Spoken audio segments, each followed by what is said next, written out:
Good afternoon and welcome to Reframe Cancer's latest webinar. This one is a focus on how cancer affects people physically and emotionally. With me today is Suzanne Steed, one of our cancer support nurses at Reframe Cancer. Suzanne, would you mind just giving us a quick introduction to yourself and your experience? Yeah, so I'm a clinical nurse specialist in oncology. When I did my general nurse training, which was over 20 years ago now, I worked on an oncology ward and felt that that was somewhere where a nurse could really make a difference to patients and their families going through treatment. So once I qualified, I specialised in cancer care, did my chemotherapy administration course, and I've since worked in acute oncology and palliative care settings, inpatients and outpatients. I find it very rewarding, very challenging, of course, but also very hopeful. There's lots of new treatments forever coming onto the market, and more options we can offer people. So now working for Reframe, I can use that experience to draw upon to support patients that we look after now. Excellent, thank you. Thanks for joining us today, Suzanne. We're just going to get this presentation underway, 30 minutes, so we haven't got much time. So I'm just going to quickly put the presentation on. Okay, so a quick overview of our agenda today. We're going to learn about a number of things, certainly dealing with the physical side effects of cancer, also how people might feel emotionally, but also consider the lasting impacts of cancer, both post-treatment, pre-treatment and the recovery phase, and how might somebody be feeling at different stages of their cancer journey. But equally give you some tips and ideas as how best you might support those individuals, particularly in the workplace or in more of a general supportive sense. So we'll just kick this off with the reason why we're here. Clearly cancer in the UK is an area of considerable research and consideration, but we know that there is a lot of people that suffer from cancer. 900,000 people are currently living and working with cancer in the UK, and that's predicted to increase quite considerably by 2030 to 1.15 million people.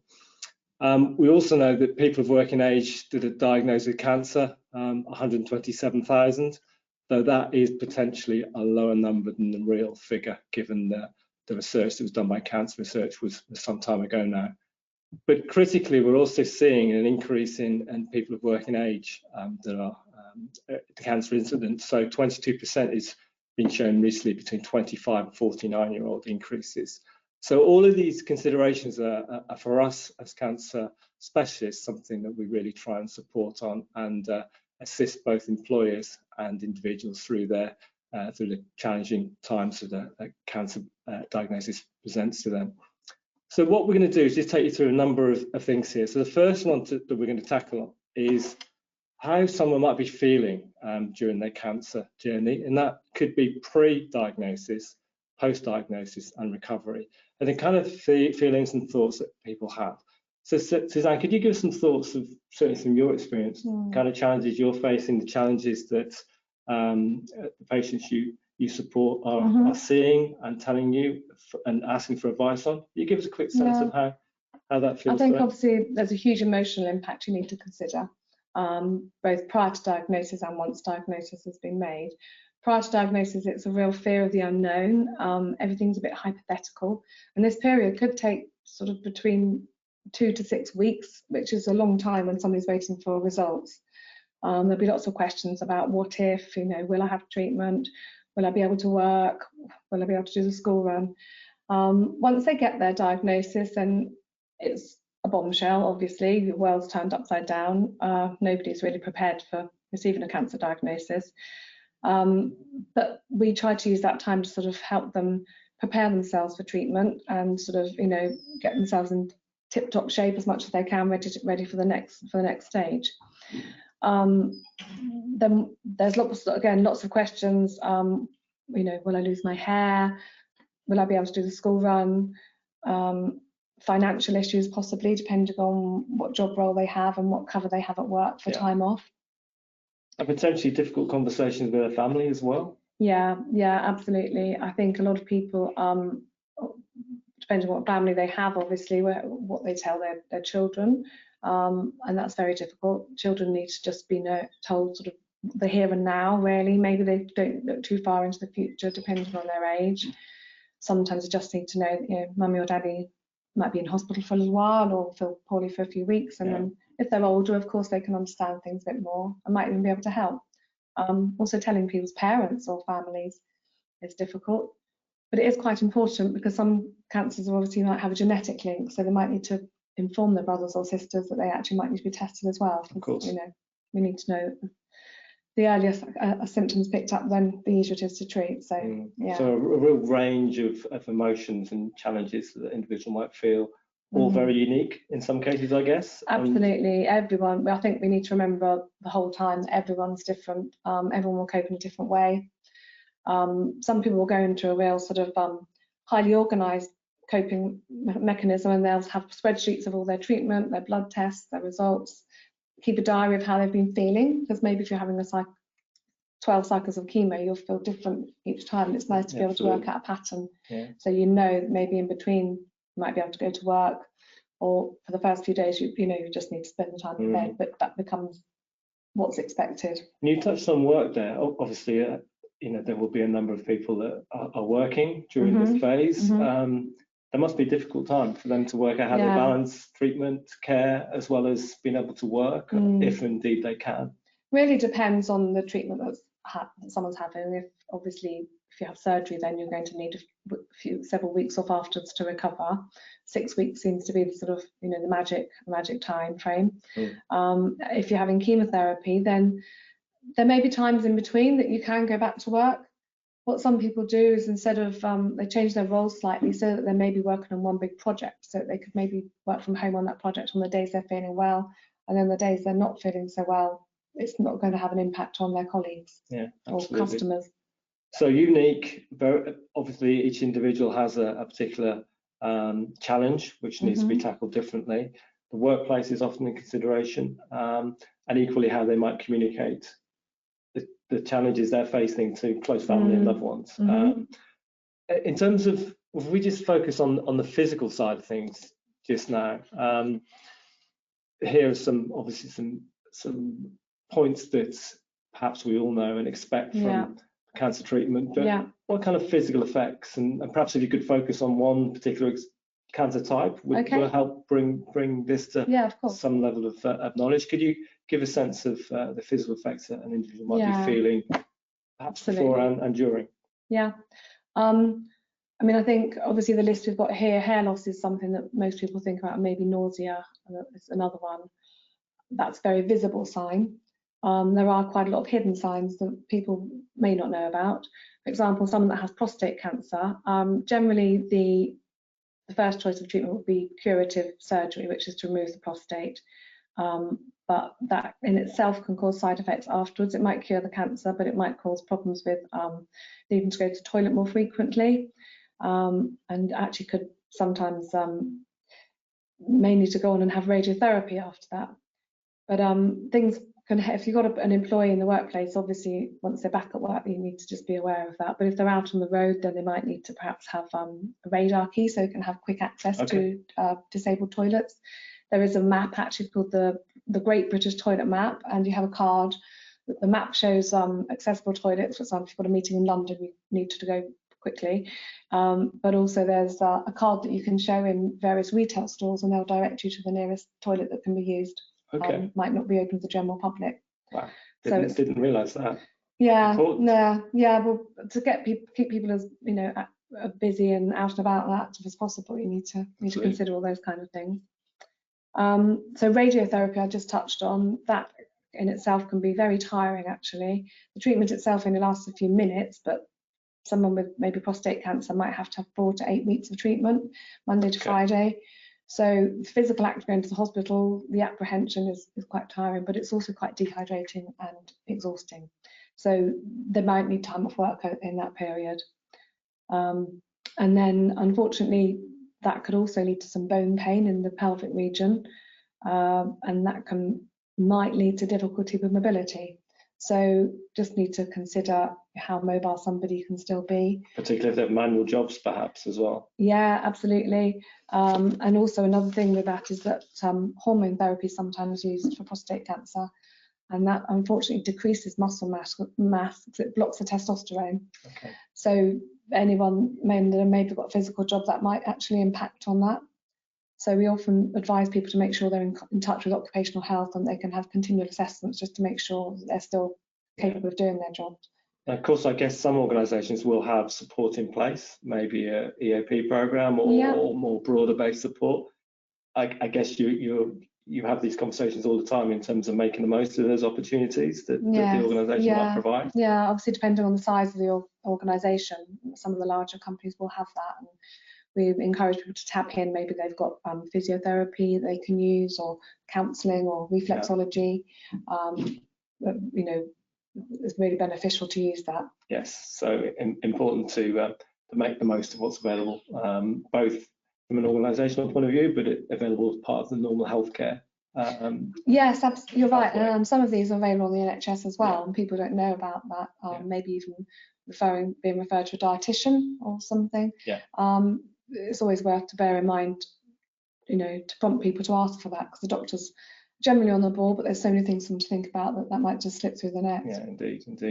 So in terms of employer, the important point in terms of the physical effects of cancer is to be really flexible, I guess, to make the adjustments that are appropriate to the individual and the challenges they're facing. Yeah. And just I guess a general awareness of and almost an understanding of how each individual might have to cope with what they're going through. I mean, having a dialogue is the most important thing the whole time. If as long as the employee is kept in confidence as much as they want to tell or who they want to speak to, keeping in touch and asking what their needs are. You know, do they need to access? They have to have accessible toilets, for example, if the mobility is affected. The doors need to be widened. Yeah. Do they need to work from home for a while? Have they got laptops and everything set up at home ready to work? Maybe flexible working hours, but they like to travel in outside of commuting times so that they're not mixing with the general public as much as possible. Also, your immunity is affected if you're having chemotherapy and immunotherapy, so you've got to be very careful not to pick up infections at certain points of treatment. Okay. So that has impact on the workplace, I guess, in terms of being able to tend an office environment, perhaps, or infection challenges, perhaps. Absolutely, yeah. There will be times when the blood counts drop, and that's when you're most vulnerable. So at those points, maybe joining meetings online would be good. Again, if people are out and about working, then making sure they've got the correct protective equipment as well, making sure they're wearing a mask, and also their colleagues, if they're actually got a cold or something infectious or contagious, then maybe stay away from them, or ask the colleagues in the office to stay home. So all really important to understand. We have a balance here of the emotional impact of an individual, but also there's some very real physical considerations to be aware of. Brilliant. Okay, that's really good advice there. Thanks, Suzanne. If we just move on to the next one, which is the lasting effects. Obviously, there are a number of things that might affect the person's lifestyle post-cancer, either recovery phase or even in the treatment phase. What kind of lasting effects should an employer or an organisation be looking out for and make consideration for? Yeah, again, quite a few different ones. One common one with ladies that have breast cancer could be lymphedema. So if you've had surgery to the axilla and any lymph nodes taken away, or radiotherapy to the lymph nodes, then actually you get a buildup of fluid in the arm. So there is treatment for this. You'd need to have sort of manual drainage, and people can be taught to do these exercises themselves. But it can be quite uncomfortable for the person and feel like you've got a heavy arm. You need to wear a special support bandage.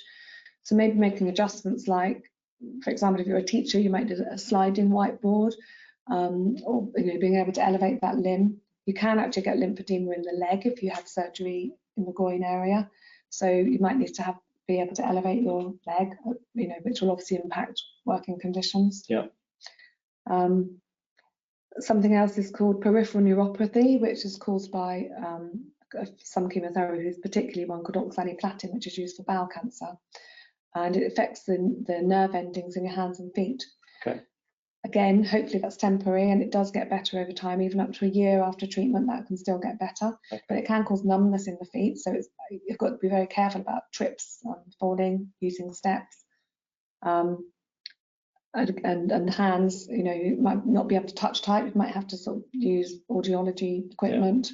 Yeah, and I suppose in terms of working, fatigue, it's the top of our list here in terms of the things to look out for. But people are tired, they're physically challenged. It can't be overestimated, actually. It is unfortunately a side effect of nearly all treatments, and it will get better over time, but if someone's had chemotherapy, it can take up to a year for the body to fully recover from that. And again, medications that you're on might actually still make you feel quite tired. So maybe having to do shorter working week, or shorter days, longer breaks, maybe even changing your job role, not having such high targets or such stressful work, or maybe not traveling so much, if that helps.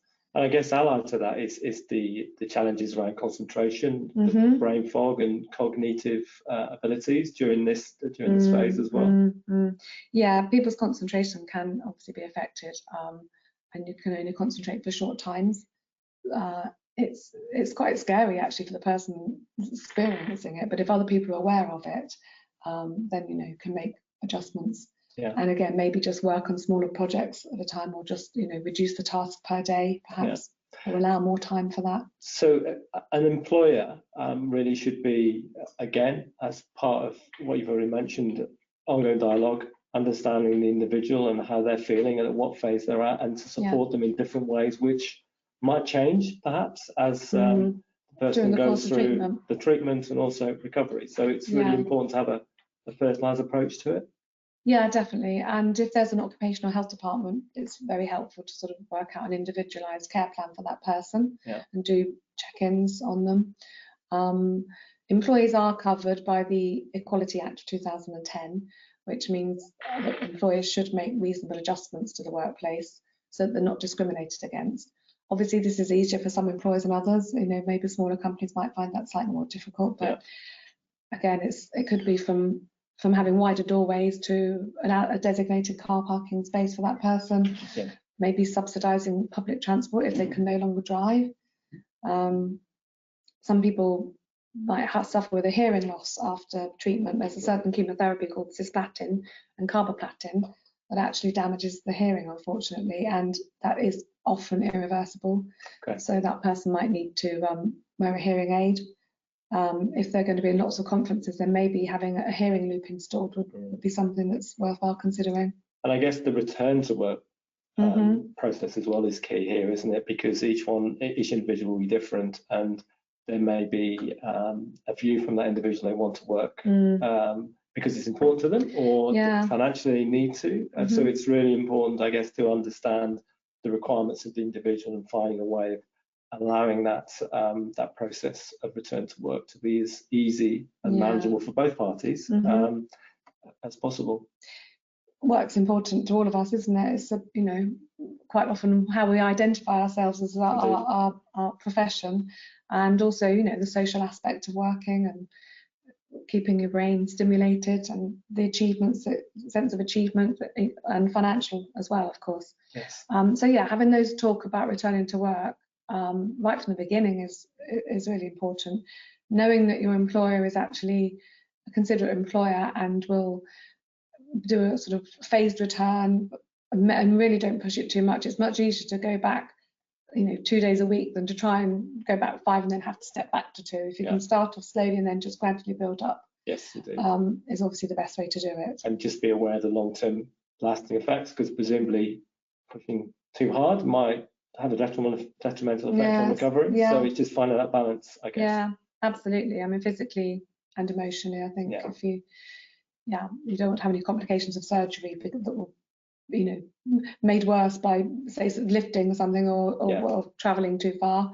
But equally emotionally, some people might have to go on to medication like antidepressants if they actually find that life is too tough. So the more you can do to support them through that time, and sort of slowly but surely, and making sure they know they've got that reassurance behind them, really does help. Excellent, good advice. Thank you, Suzanne. We're times against this, so we're just going to move on to the next one here. Is you know, this is, I guess, how long is a piece of string, but typically, when would people start to see side effects, and how long might that last? I know that's a difficult one because everything's unique. Yeah, here, I mean, obviously some side effects are immediate. You know, yeah. If you're having an infusion of medication, then you might have an immediate reaction.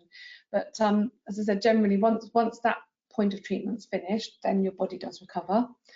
So for chemotherapy, as I say, about 6 weeks after that's finished, your blood counts return to normal. Okay. But it does take about a year for your body to totally recover, for your hair to regrow, perhaps. That's another thing, actually. We work with some good charities who are specialised in looking after people's hair once they've been through treatment, because that changes. It quite often grows back a different colour or a different texture. Yeah. So it's a bit of a shock for somebody. So you know, getting that back to normal is and of course, I guess there'll be some people will need to have continual treatment. They'll need support beyond the initial surgery, perhaps. So there's plenty of appointments to consider. Lots of follow-ups and checks that need to be considered as part of the maybe return to work process or the working generally. Yeah, having the time to still attend appointments. I think you're right. I think not everyone's aware that actually even a year later, I mean, obviously you have to have screening, so you have to, middle-aged will have to have annual mammograms. Somebody with bowel cancer will have to have colonoscopies every year just to check, so they'll need to have time out to go and attend those health appointments. Maybe physiotherapy, as I said, maybe audiology if your hearing's been affected. So whilst the obvious impact of cancer perhaps is not visible, there's still lots to consider for the individual behind the scenes, perhaps in terms of follow-up treatments and care beyond what might be physically or emotionally visible at that time. And I think also being compassionate to those people around the times of their scanning as well is important, because it's called anxiety sometimes, because we know a scan's coming up, even though you're feeling well and that you're cancer free, it still evokes those memories and fear of return or recurrence of a tumour. So being understanding at that point, until they've had the results, is obviously important as well. Yeah, absolutely. Brilliant. Okay, thank you. Well, let's just move on. Getting towards the end of this webinar just now, is we touched on a few of these, I think, already. But as employers, there's a number of things that I'm sure are being taken care of, but good to remind organisations of the challenges that individuals might face. So what would typically, I know it's an easy thing to say, but could you just pick out a few of these support requirements that really are helpful for an individual, either coming back to work perhaps, or during work while they're having treatment, the kind of things that might just help them cope a little better with the challenges they're faced? I mean, I think the first one, allowing time to adjust, is important. But we humans do adjust, but it takes a little bit of time. The flexible working hours is important. Changing hours, yes, because as you said, you go through different stages. Some months you might be fine working 5 days a week, but then if you then have to have a change in treatment, for example, being flexible with that and understanding is really important. Changing the complexity. Targets might need to be reduced. That person, if they have got brain fog, might not be able to achieve the same targets as they used to. Particularly if they're sales-led or telephone-based activity. So rather than having a feeling of failure, then to reduce those so that you're still accomplishing targets. Another one that actually I've just remembered is that someone that's maybe had treatment to the head and neck with head and neck cancer, it can affect your voice. So if somebody's in a sales role, then that's going to be very difficult to do a sales pitch. So rather than having 6 appointments a day, maybe they need to cut that down to just sort of 2, or maybe have a colleague to work with so they can do the talking. Again, maybe a job like teaching as well, that's quite important. Yeah, indeed. Yeah, and changes generally. I mean, for example, a manual role or a physical role may have to change more to an admin kind of role. This more fundamental change perhaps to make sure that individual can continue working, continue providing value to the organisation, but be reflective of the challenges that they faced during their cancer journey as well. Yeah, absolutely. I think it's about using those transferable skills that somebody's got and just maybe stepping into a different role. lifestyle changes as well is important. I think a lot of people who've been through treatment, or even when they're going through treatment, take more control of themselves, you know, of what they're eating, their exercise. So companies that can actually promote sort of health and well-being, maybe, you know, encouraging their employees to have a walk every lunchtime, for example. That's really good to help the bone strength as well, because quite a lot of medications will affect the strength of the bones. Yes. So doing sort of impact exercise is good. Yeah. You know, even having maybe some EAPs that you can go to a gym or something is really helpful. Yeah, absolutely. And then the complementary therapies, you know, massage, reflexology, acupuncture can all help with side effects like nausea, yes, pain, even mood, you know. So I guess there's a number of ideas there, some of which I'm sure will already be in play, but the real underlying point here really is to have a proper open dialogue with that individual, work out what works for both the individual and the organisation, to make sure that there's fulfilment from the individual. They feel as they're making a difference and they're contributing, but also from an employer point of view, that individual's phase back into workplace in the right time, the right place, and in the appropriate way. Yeah, absolutely. And to make that employee feel valued, you know, looking after someone during this, it's amazing actually how loyal people will then be to their, you know, they really feel valued in their place of work, and does give them a sense of loyalty, which is really nice. Brilliant. Great advice. Thanks, Susanna. It's been really good to have you here today. It's certainly taught me a few things. Thanks. I'm just going to go to the final slide here, which just touches on whether you've been impacted personally by any of the things we've discussed today. Clearly lots of conversation about cancer, which touches a lot of people. If you've been affected personally and want to reach out to any of our support team, the number there at the top is the right one to call, and we have some teams here. We have a team here rather to help you through that. If you need support from a business point of view to help you put together cancer workplace strategies, help you put together support structures, then give us a call on that number below, or visit our website and get in contact that way. But thank you very much for joining today. Some really important information that we hope we've got across to you. Maybe a few things there that you'll be able to take back to the workplace and support your individuals that might be impacted by cancer. But thank you for joining us. And there's a number of webinars still planned throughout the year, so please check out our website for more information, where we'll be tackling educational topics like this, but also helping HR organisations, HR departments rather, within organisations to put together plans in place. So thank you very much for your time. Thank you. Thanks.